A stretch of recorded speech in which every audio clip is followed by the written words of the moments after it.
Hi friends! So tomorrow is Halloween and I wanted to read an extra special book. It's a little spooky though and has some violent themes, so grown-ups please check out this video before you show it to your children. It's The Nightmare Before Christmas, written and illustrated by Burton.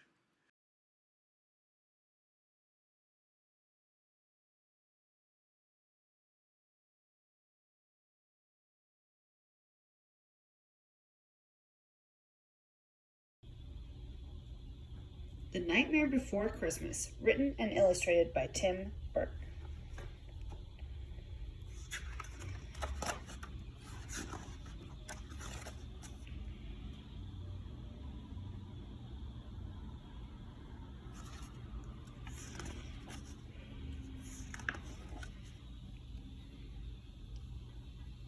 It was late one fall in Halloween land, and the air had quite a chill.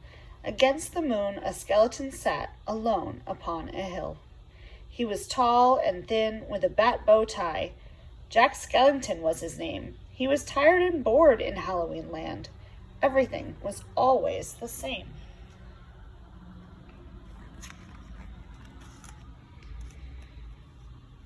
I'm sick of the scaring, the terror, the fright. I'm tired of being something that goes bump in the night. I'm bored with leering, my horrible glances, and my feet hurt from dancing those skeleton dances. I don't like graveyards, and I need something new. There must be more to life than just yelling boo.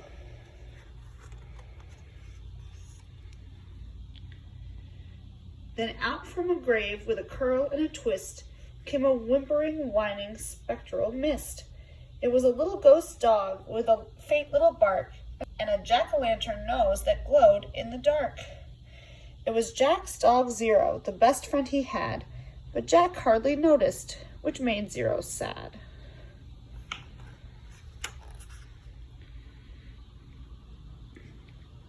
All that night and through the next day, Jack wandered and walked. He was filled with dismay.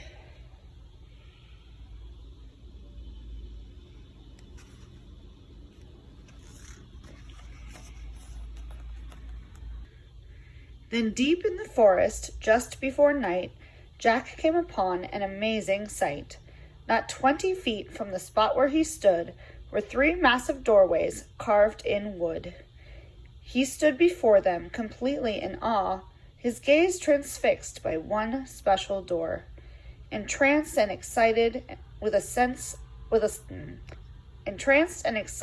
slight sense of worry, Jack opened the door to a white, windy flurry. So here are the 3 doors. I wonder which door he opened. Let's keep reading and find out.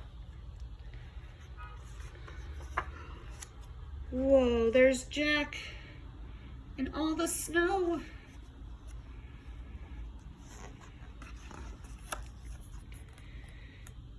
Jack didn't know it, but he'd fallen down in the middle of a place called Christmas Town. Immersed in the light, Jack was no longer haunted. He finally found the feeling he wanted.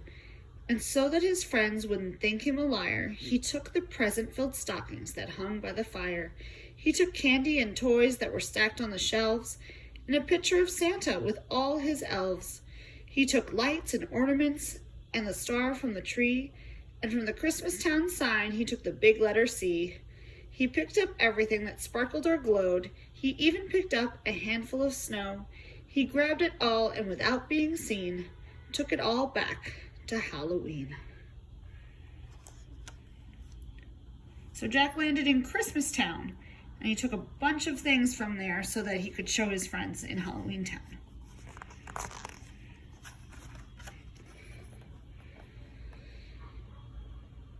Back in Halloween, a group of Jack's peers stared in amazement at his Christmas souvenirs.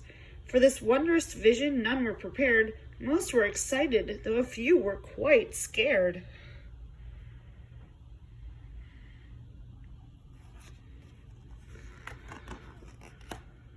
For the next few days, while it lightened and thundered, Jack sat alone and obsessively wondered, Why is it they get to spread laughter and cheer while we stalk the graveyards spreading panic and fear?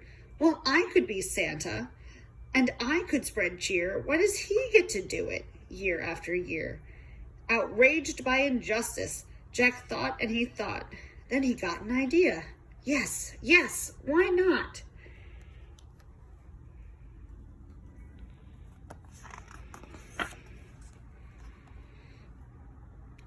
In Christmas Town, Santa was making some toys, when through the din he heard a soft noise.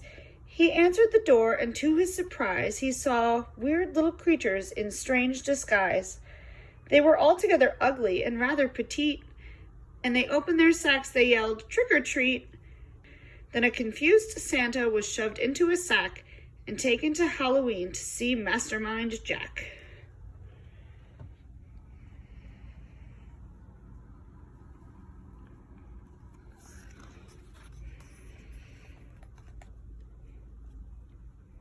In Halloween, everyone gathered once more, for they'd never seen a Santa before. And as they cautiously gazed at this strange old man, Jack related to Santa his masterful plan. "My dear Mr. Claus, I think it's a crime that you've got to be Santa all of the time. But now I will give presents and I will spread cheer. We're changing places. I'm Santa this year. It is I who will say Merry Christmas to you, so you may lie in my coffin, creak doors, and yell boo. And please, Mr. Claus, don't think ill of my plan, for I'll do the best Santa job that I can." And though Jack and his friends thought they'd do a good job, their idea of Christmas was still quite macabre.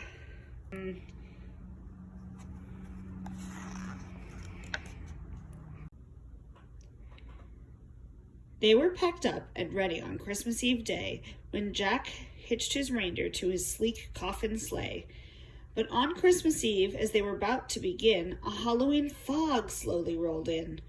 Jack said, "We can't leave. This fog's just too thick. There will be no Christmas, and I can't be Saint Nick." Then a small glowing light pierced through the fog. What could it be? It was Zero, Jack's dog. Jack said, "Zero, with your nose so bright, won't you guide my sleigh tonight?" And to be so needed was Zero's great dream, so he joyously flew to the head of the team. As the skeletal sleigh started its ghostly flight, Jack cackled, "Merry Christmas to all, and to all a good night." Well, there's Santa Jack on his sleigh with his flying reindeer and Zero.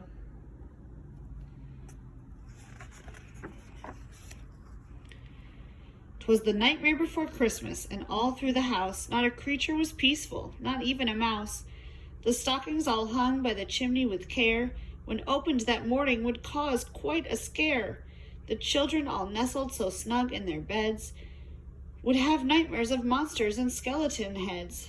The moon that hung over the new-fallen snow cast an eerie pall over the city below, and Santa Claus's laughter now sounded like groans, and the jingling bells like chattering bones. And what to their wondering eyes should appear but a coffin sleigh with skeleton deer, and a skeletal driver so ugly and sick they knew in a moment this can't be Saint Nick.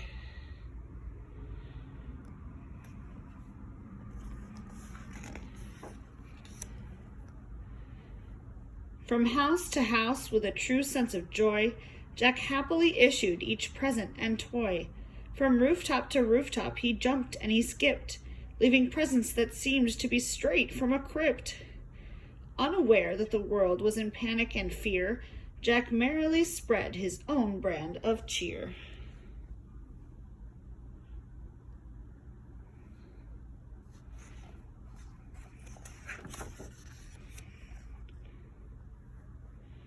He visited the house of Susie and Dave.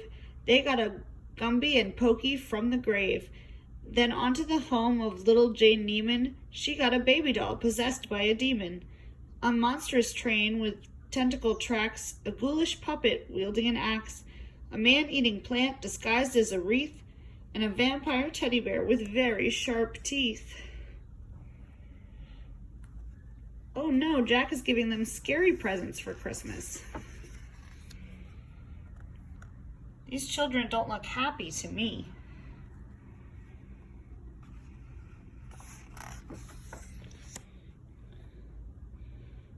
There were screams of terror, but Jack didn't hear it. He was much too involved with his own Christmas spirit. Jack finally looked down from his dark, starry frights and saw the commotion, the noise, and the light.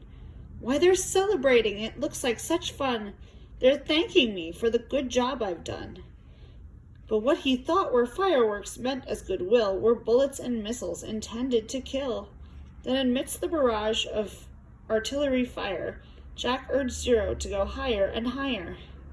And away they all flew like the storm of a thistle, until they were hit by a well-guided missile.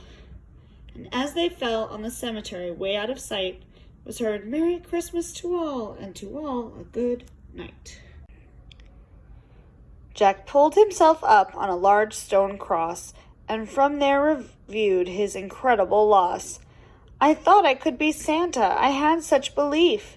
Jack was confused and filled with great grief. Not knowing where to turn, he looked toward the sky. Then he slumped on a grave and he started to cry. As Zero and Jack lay crumpled on the ground, they suddenly heard a familiar sound. "My dear Jack," said Santa, "I applaud your intent. I know wreaking such havoc was not what you meant.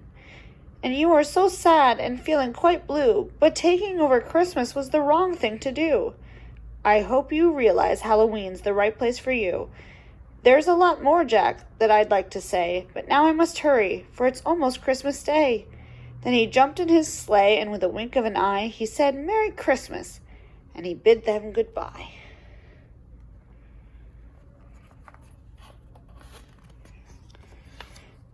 Back at home, Jack was sad, but then, like a dream, Santa brought Christmas to the land of Halloween. It's snowing.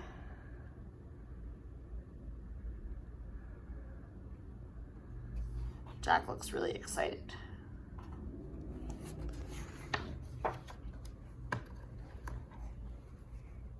The end. Thanks for listening to that book, friends. Happy Halloween. See you next time.